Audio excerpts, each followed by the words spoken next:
we will look at the renal handling of water. We will also look at the osmolality changes along the nephron. We will not be looking at the pH changes at this point in time. This will be covered when you do your acid-base regulation. Then we will look at the role of countercurrent mechanism in the formation of a concentrated urine, and then we will correlate some of these renal dysfunctions to the clinical features of acute and chronic renal failure. Renal handling of water is basically passive reabsorption. Some parts of the renal tubule, especially the proximal tubule, are highly permeable to water, and water reabsorption occurs rapidly, and it is passive reabsorption coupled mainly to sodium reabsorption. When solute are transported out of the renal tubule, either by primary or secondary active transport, their concentrations tend to decrease inside the tubule while increasing in the renal interstitium.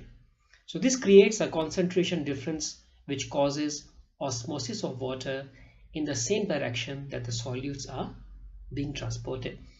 Now, in the more distal parts of the nephron, beginning in the loop of Henle and extending through the collecting tubule, the tight junctions become far less permeable to water and solutes. Therefore, water cannot move easily across the tubular membrane by osmosis.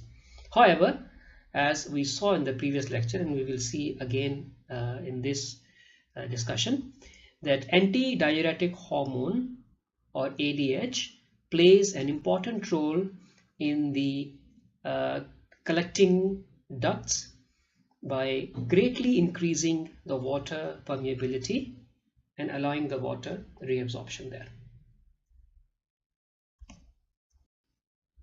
Let's look at the osmolality of tubular fluid as it passes along various parts of renal tubule. In the proximal convoluted tubule, there is a lot of absorption occurring, as you know, around 60 to 70%. But because the absorption is equal in terms of solutes and water, so the osmolality of tubular fluid remains isosmotic. So there is no change in osmolality.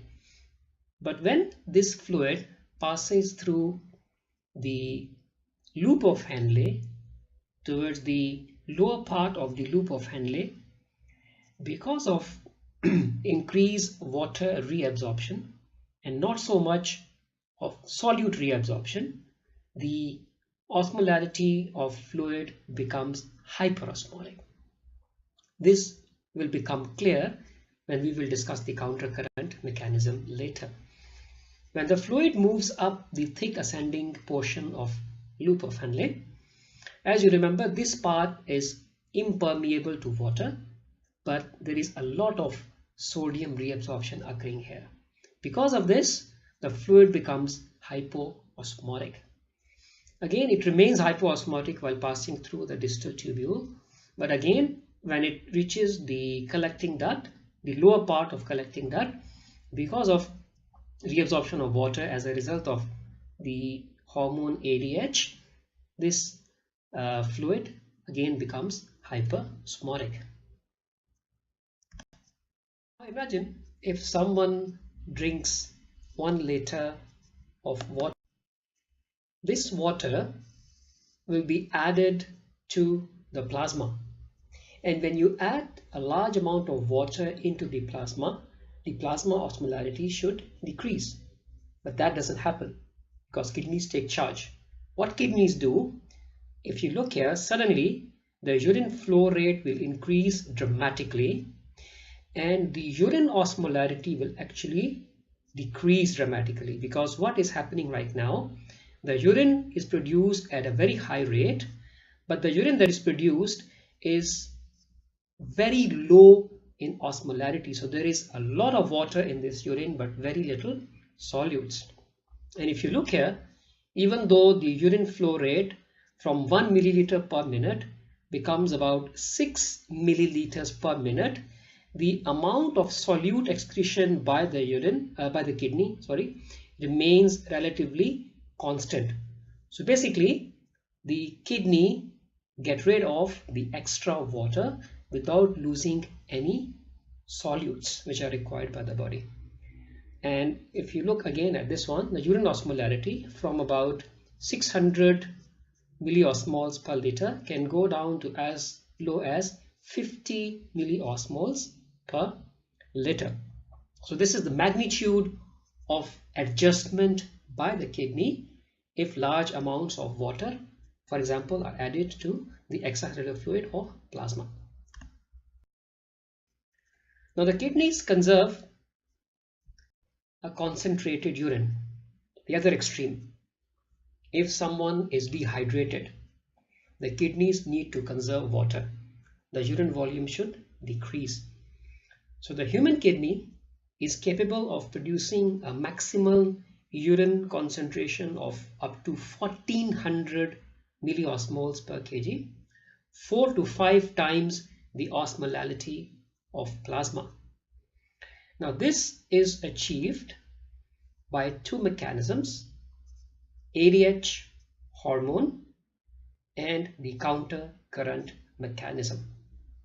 So these two mechanisms basically help to conserve water, but there is a minimum amount of water that has to be excreted every day in order to get rid of the waste products which are produced. That amount is roughly 0.5 liters. So kidney has to produce a minimum urine volume of 0.5 liters in 24 hours to get rid of the waste materials.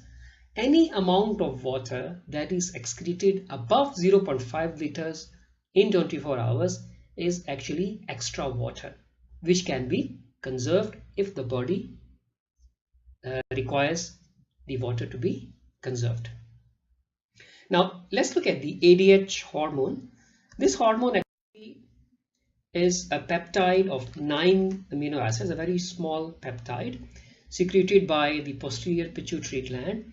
As you all know, it is secreted in response to dehydration, increase in plasma osmolality. It is also released in response to vomiting, and then once produced, it acts on the collecting ducts of the kidney to facilitate reabsorption of water back into the blood. In addition to its function on the collecting duct, it is also a powerful vasoconstrictor. So it has another name, which is vasopressin or arginine vasopressin, AVP.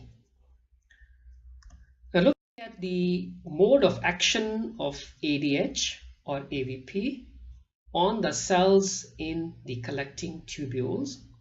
If you remember what we discussed in the previous lecture, that ADH basically inserts water channels into these cells and water can then be reabsorbed. If you look here, when this hormone binds to its receptor, which is V2 receptor, it causes an increase in intracellular cyclic AMP, which causes the insertion of aquaporin 2 channels into the luminal surface of cell membrane, which allows water to be reabsorbed.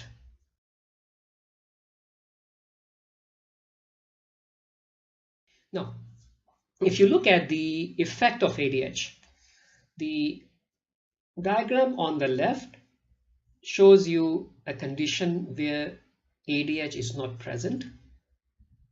The distal part of the nephron will be impermeable to water, so the water cannot be reabsorbed and the urine that will be produced will be large in volume.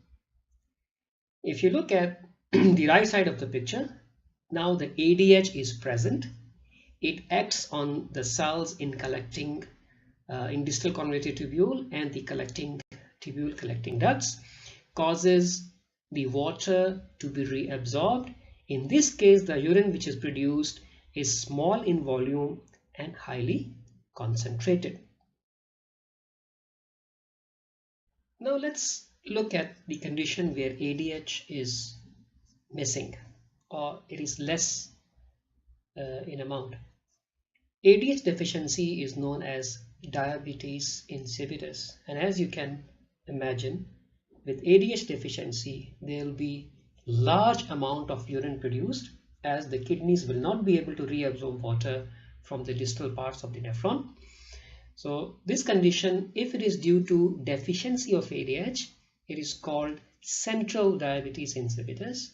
But if ADH is present in the blood but it fails to act on the receptor, so there is resistance in the kidney, this is known as nephrogenic diabetes insipidus.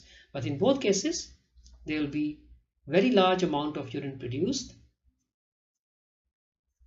Now the other extreme of the spectrum is when there are large amounts of ADH present in the blood, which happens with certain tumors, most notably small cell lung cancer.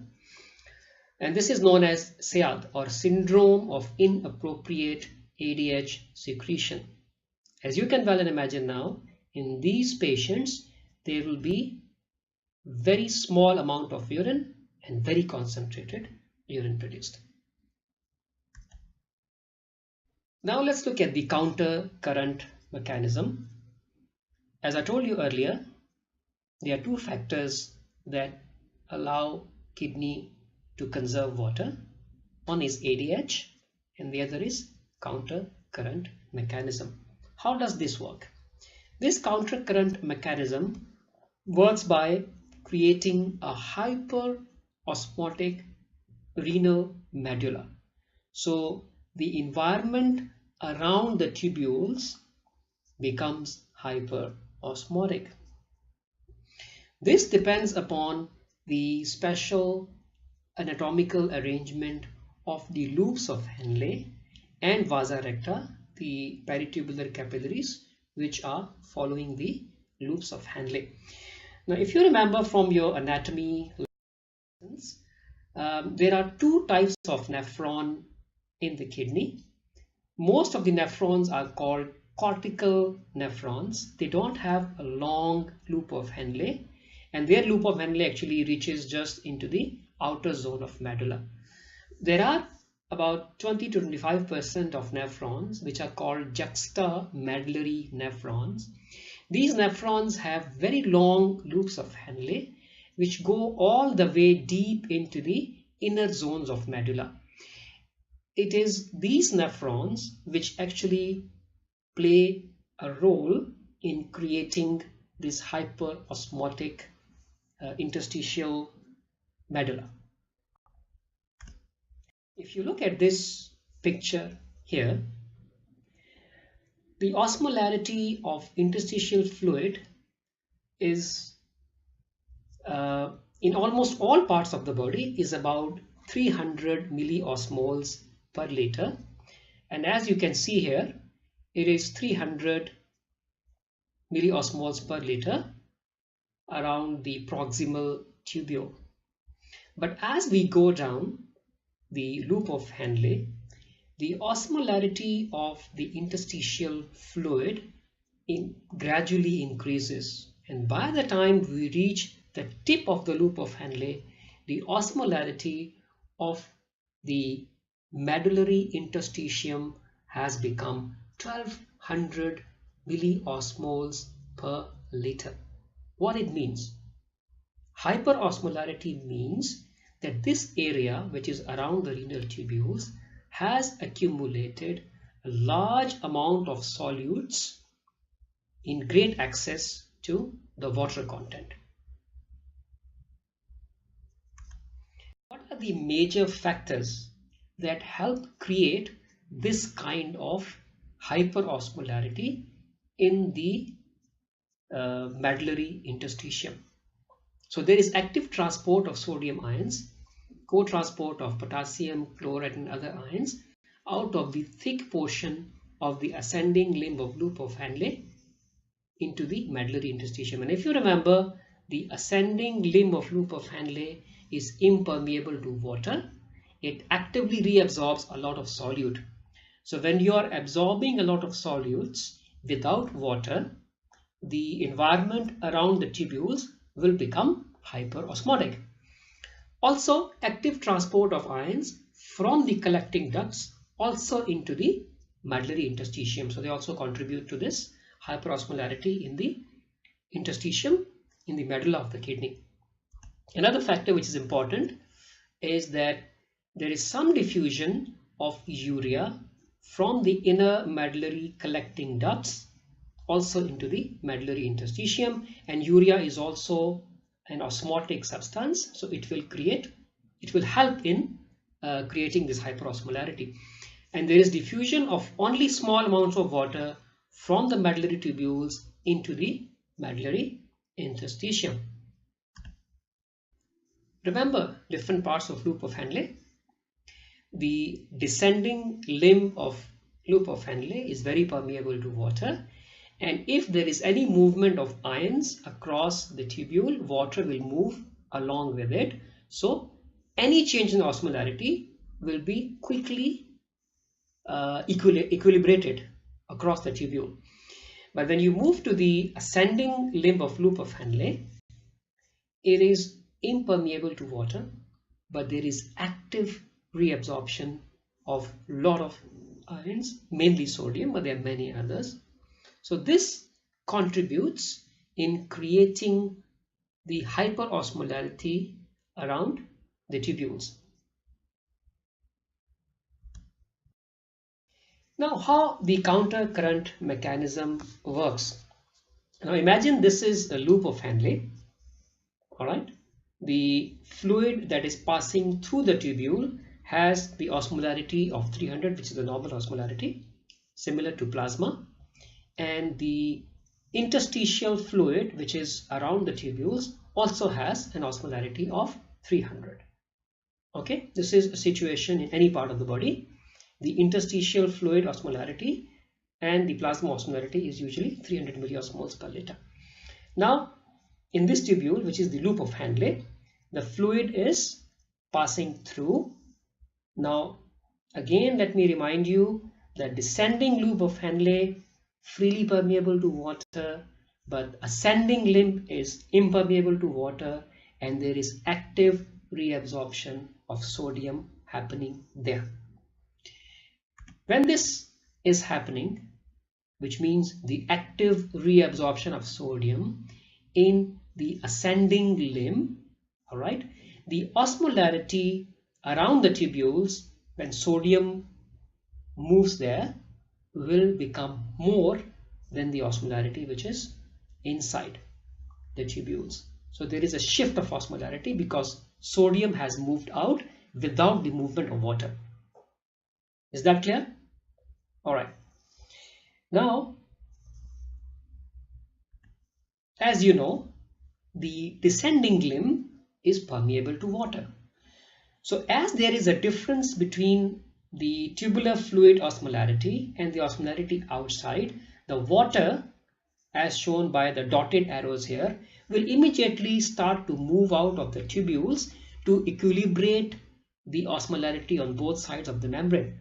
So the osmolarity inside the tubule and outside the tubule will become equilibrated, 400 on both locations. Now remember, the fluid inside the tubules is not static, it is constantly moving. So the fresh fluid which is coming from the proximal tubule is a fluid that has osmolarity of 300. So it will gradually push the fluid forward. When this happens, okay, the fluid which has the osmolarity of 400 in the descending limb gets moved to the ascending limb. When it reaches the ascending limb, the sodium is again actively reabsorbed, okay, keeps moving into the interstitium and keeps creating this hyperosmotic interstitium around the tubules. More and more fluid keeps flowing from the proximal tubule and keeps pushing the fluid forward. When these steps happen continuously, it creates this increasingly hyperosmotic medulla. If you see here, towards the top of the tubule, the osmolarity is 300, which is the normal value. But as you go down, you see that gradually the osmolarity has increased. Now, because of this arrangement of the loop of Henle, this osmolarity is maintained and you end up having a very hyperosmotic interstitium in the medulla of the kidney.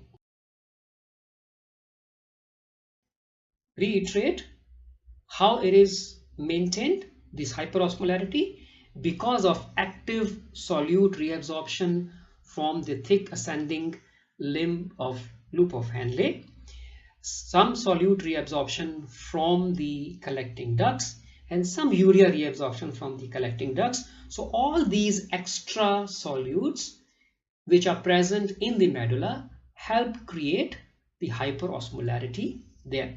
Now the urea, you would ask here, is a waste product and it's almost on its way out. Why are we reabsorbing it?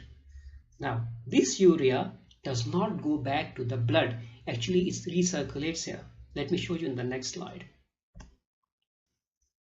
This urea, which is reabsorbed from the collecting duct, is actually reabsorbed by the loop of Henle, and it keeps circulating here.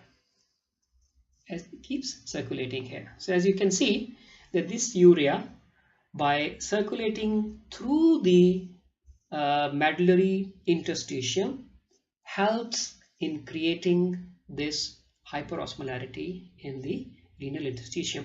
One clinically important fact here is that people who are malnourished, they don't take enough protein, especially the children, malnourished children, they will have less amount of urea produced because they have less protein, so less urea is produced. When you have less urea, these children who are malnourished, they can actually have impaired ability to concentrate urine because of lack of this urea, which will not be there in creating this hyperosmolarity. So these children will have large amounts of urine produced, so they will lose water. Now, another question comes to mind here. In any other part of the body, if there is any hyperosmolarity in the interstitium, if there is any extra sodium or other solutes there, the blood flowing from that tissue, the capillaries, will immediately wash away extra solutes. So why don't the Vasa recta or the peritubular capillaries wash away this hyperosmolar condition here? Why don't they wash away all the extra sodium which is there? Now this is because of the special arrangement of Vasa recta. These Vasa recta, number one, have a very slow blood flow, accounting for less than 5% of the total renal blood flow. So the flow, number one, is very sluggish, and number two, they act as countercurrent exchangers, minimizing the washout of solutes from the medullary interstitium. Now let me explain this to you in the next slide. Now as the blood descends in the Vasa recta, which are parallel to the loop of Henle, it becomes progressively more concentrated because of the solute entry from the interstitium into these capillaries. By the time the blood reaches the tips of the Vasa recta, it has a concentration of 1200 milliosmoles per liter, which is same to what is in the surrounding area, which is the medullary interstitium. As blood now ascends back towards the cortex, it becomes progressively less concentrated as solutes diffuse back out into the medullary interstitium, and the water moves into the Vasa recta. Although there is a large amount of fluid and solute exchange across the Vasa recta, there is a little net dilution of the concentration of interstitial fluid at each level of the renal medulla because of the U shape of vasa recta, which act as countercurrent exchanges to the loop of Henle. Thus, in a nutshell, the vasa recta do not create the hyperosmolarity of interstitium, but they do prevent it from being dissipated or from being diluted. One factor which I mentioned to you in the previous slide, that the blood flow through vasa recta is very, very slow because the renal papillae are perfused by the vasa recta. The oxygen content in the papillae tends to be lower than in other parts of the kidney because of the slow blood flow. This combination of relative hypoxemia and slow blood flow can predispose this area to thrombosis and ischemic papillary necrosis. A variety of conditions can cause renal papillary necrosis. Some examples are given here. The acronym is postcards, pyelonephritis, obstructive nephropathy, sickle cell crisis, tuberculosis, chronic liver disease, certain analgesics, renal transplant rejection, diabetes mellitus, and systemic vasculitis. Now, imagine if there is a problem with the countercurrent mechanism, or there is a problem with the ADH hormone, the kidneys will have reduced ability to concentrate the urine. Let's look at some of the common causes of reduced concentrating power of the kidney. Low protein intake. As I mentioned to you earlier, low protein intake or protein malnutrition, there will be less urea, so it will not be able to contribute to medullary hyperosmolarity. ADH, any factors that inhibit ADH secretion or action, which is diabetes insipidus, could be central, could be nephrogenic. Loss of nephrons with old age or due to a renal disease. Certain drugs like NSAIDs, lithium salts will also impair the kidney's ability to concentrate urine. Hypokalemia, hypermagnesemia, and hypercalcemia can also lead to reduced concentrating ability of the kidneys. Now, in summary, what we have covered until now, that the kidney's ability to conserve water, or in other words, to produce concentrated urine, is a result of the action of ADH, and ADH will not be able to act if there is no hyperosmolarity in the renal medulla, which is produced by the countercurrent mechanism. Three major factors: special arrangement of loop of Henle, special characteristics of the vasa recta, which act as countercurrent exchanges, and also the role of urea in helping create this hyperosmolarity. So in summary, we need the hyperosmolar renal medulla, which is produced by the countercurrent mechanism, and we need the presence of ADH, which inserts the water channels into the cells of distal tubule and collecting ducts, so water can be reabsorbed. Just to look at some common causes of acute renal failure and what happens in acute renal failure. Acute renal insufficiency, in which the kidney fails to adequately filter metabolic waste products from the blood, it usually develops very rapidly, generally characterized by oliguria and fluid and electrolyte imbalances. Causes can be classified as pre-renal, renal, and post-renal. And in most cases of acute renal failure, the underlying cause must be identified and treated. And in many cases, acute renal failure can be treated. On the other hand, chronic renal failure develops slowly and may show only a few symptoms. It could be the long-term consequence of irreversible acute disease or part of a disease progression, for example, diabetes mellitus, diabetic nephropathy.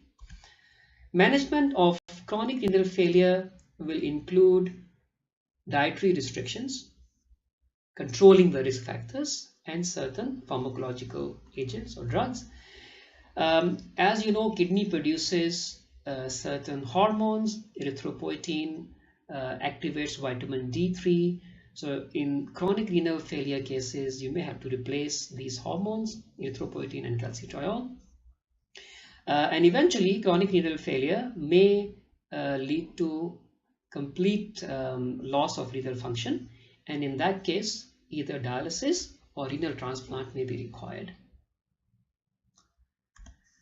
Now, we have covered most of the renal tubular physiology, and now let's go through some practice questions.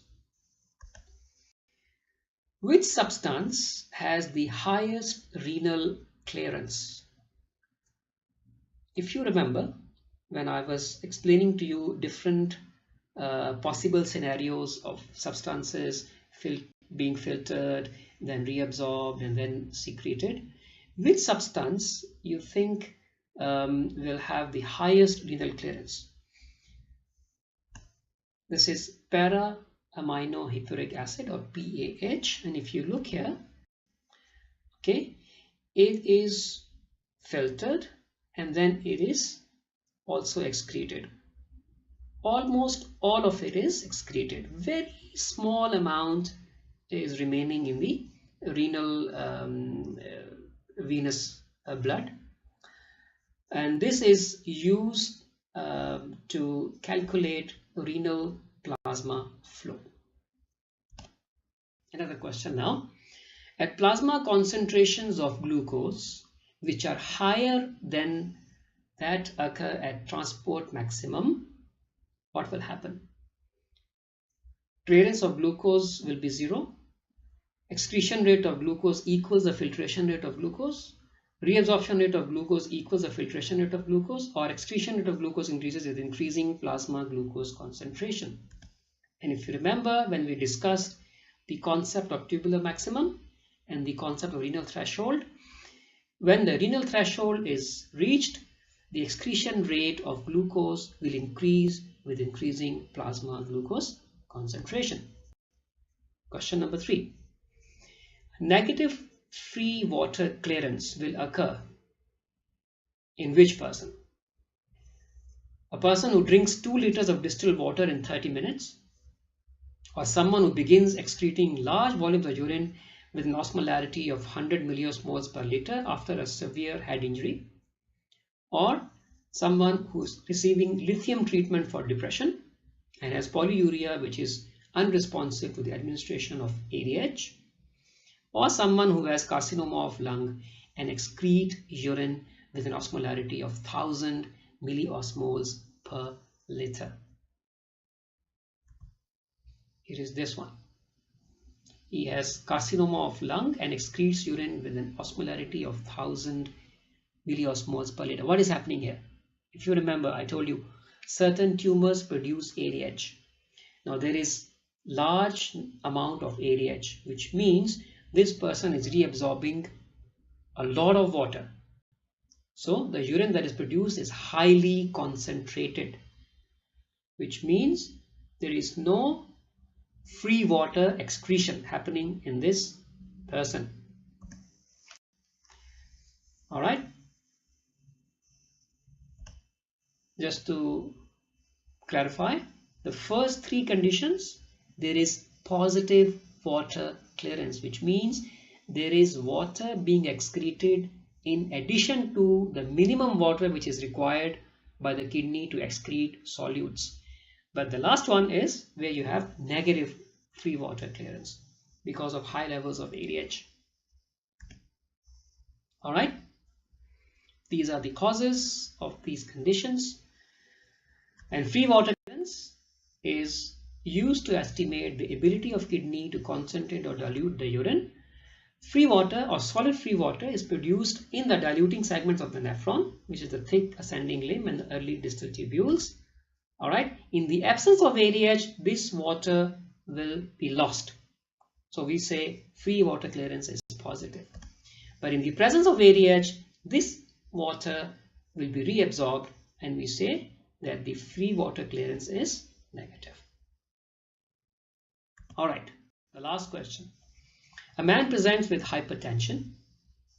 Lab investigations show arterial pH of 7.5, bicarbonate concentration of 32 milliequivalents per liter, serum potassium is low, serum cortisol is normal, serum aldosterone is increased, plasma renin activity is decreased.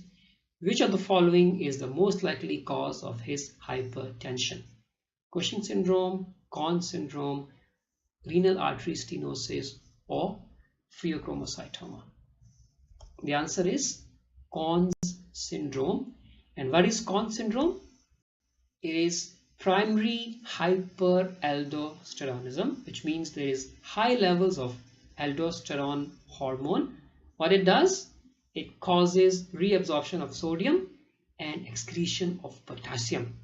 So you will have hypertension because of retention of sodium and water, and hypokalemia because potassium is being excreted.